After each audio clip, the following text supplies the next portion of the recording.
పూర్వం సగరుడు అనే మహారాజు ఉండేవాడు. ఆయనకు ఇద్దరు భార్యలు, వైదర్భి మరియు సౌభ్య. సౌభ్య తనకు ఒక కుమారుడు జన్మిస్తే చాలని కోరుకుంది. వైదర్భి మాత్రం నాకు 60,000 మంది బిడ్డలు కావాలి అంటూ శివుణ్ణి ఆరాధించింది. సౌభ్యకు ఆమె కోరిక ప్రకారం అసమంజసుడు అనే కుమారుడు జన్మించాడు. కొంతకాలం తర్వాత వైదర్భికి ఒక విచిత్రమైన విషయం జరిగింది. ఆమెకు ఒక పెద్ద సొరకాయ లాంటి పిండం కలిగింది. ఆమె మళ్లీ పరమేశ్వరుణ్ణి ప్రార్థించగా ఆ పిండం లోపల గింజలలా 60,000 మంది పుత్రులు జన్మించారు. ఈ కుమారులంతా బల పరాక్రమవంతులుగా ఎదిగారు, కానీ పెద్దలపై గౌరవం, క్రమశిక్షణ మాత్రం వారికి లేవు. ఒకసారి సగర మహారాజు అశ్వమేధ యాగం చేస్తుండగా యాగాశ్వం అకస్మాత్తుగా కనిపించకుండా పోయింది. 60,000 మంది కుమారులు అన్ని దిశలలో వెతుకుతూ చివరకు పాతాళంలో కపిల మహర్షి ఆశ్రమం దగ్గర ఆ యాగాశ్వాన్ని చూశారు. కపిలుడే ఆ గుర్రాన్ని దొంగిలించాడని అనుకొని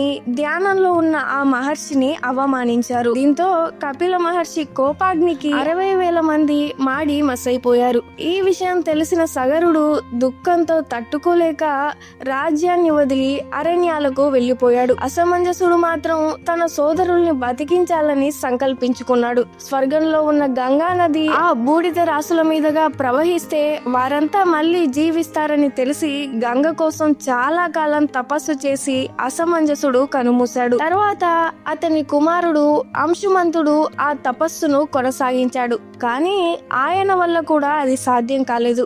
ఆ తర్వాత అంశుమంతుడి కుమారుడు భగీరథుడు గోలోక శ్రీకృష్ణుడి గురించి ఘోర తపస్సు చేశాడు. పరమాత్మ అనుగ్రహంతో గంగమ్మను భూలోకానికి తెచ్చే వరాన్ని పొందాడు. కానీ గంగాదేవికి ఒక సందేహం వచ్చింది. భూలోకంలో పాపాత్ములు ఎక్కువగా ఉన్నారు. అందరూ వచ్చి నాలో స్నానం చేస్తే ఆ పాపాలన్నీ నాకంటుకుంటాయని ఆమె కృష్ణుడితో అన్నది. అప్పుడు కృష్ణుడు, ఎంతమంది పాపాత్ముల పాపం నిన్ను తాకినా ఒక్క భక్తుడు, ఒక మంత్రోపాసకుడు, ఒక యోగ సాధకుడు నీ జలంలో స్నానం చేస్తే అన్ని పాపాలు నశిస్తాయి. పండుగ పబ్బాల రోజుల్లో గంగలో స్నానం చేసిన వారికి అత్యంత పుణ్య ఫలితాలు దక్కుతాయని గంగకు మాటిచ్చాడు.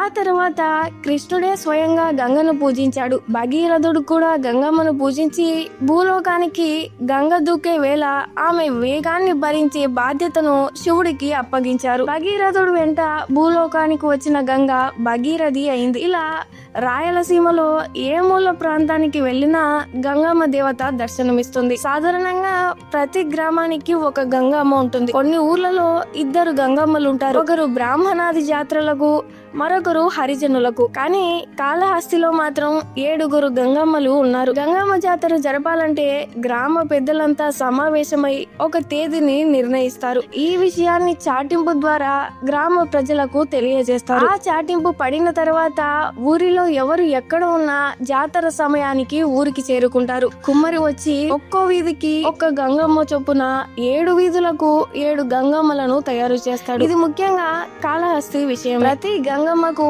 2 ఉప గంగమ్మల చొప్పున 14 ఉప గంగమ్మలను అందంగా తయారు చేస్తారు. పసుపు, కుంకుమ పూలతో అలంకరించి దాగెర అనే వెదురు గంపలో వేపాకు పెట్టి దాని మీద 3 గంగలను పెడతారు. అలంకరణ పూర్తయ్యేసరికి అర్ధరాత్రి అవుతుంది. గంగమిట్ట దగ్గరకు గంగమ్మలు చేరగానే పంబాలవాడు గంగమ్మ కథను క్లుప్తంగా చెబుతాడు. తర్వాత చిన్న కోడి మెడ విరిచి అంగరం ఇస్తారు. 7 గంగమ్మలకు రజకులు అంటే చాకలి వారు 7 కుంభాలు పెడతారు. కుంభాలపై ములగ ఆకుకూర, వంకాయ కూర, ఎండు చేపల పులుసు పెడతారు. ప్రతి కుంభం మీద పిండి దీపం వెలిగించి పొట్టేళ్లను బలి ఇస్తారు. ఈ తతంగం పూర్తయ్యాక ప్రతి వీధిలో గంగమ్మను దించేందుకు ఒక చిన్న గుడిని నిర్మిస్తారు. వేపాకులతో పందిరి వేసి గుడిని అలంకరిస్తారు. 7 రజకులు గంగమ్మను ఎత్తుకుంటారు. మేళ తాళాలతో, ఆట పాటలతో ముందుగా ముత్యాలమ్మ గుడికి చేరుకుంటారు. ప్రతి చోట జంతు బలులు, రక్త తర్పణాలు జరుగుతాయి. ముత్యాలమ్మ గుడి వద్ద దిగిన గంగమ్మను